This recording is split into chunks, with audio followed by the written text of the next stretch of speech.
જમ્મુ કાશ્મીરમાં આતંકીઓનું ષડયંત્ર નિષ્ફળ કરવામાં આવ્યું છે। સુરનકોટના જંગલોમાં આતંકીઓના ઠેકાણા ઉપર દરોડા પાડવામાં આવ્યા અને સ્થળ ઉપરથી 5 આઈડી બોમ્બ મળી આવ્યા છે। અનેક ઉપકરણ, શંકાસ્પદ વસ્તુઓ પણ મળી આવી। સુરનકોટમાં સેના અને પોલીસે આ સંયુક્ત કામગીરી કરી।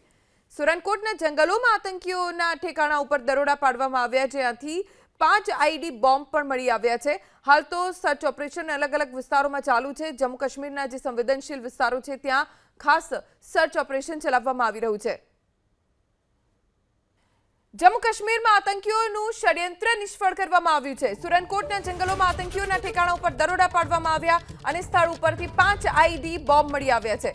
અનેક ઉપકરણ, શંકાસ્પદ વસ્તુઓ પણ મળી આવી। સુરનકોટમાં સેના અને પોલીસે આ સંયુક્ત કામગીરી કરી।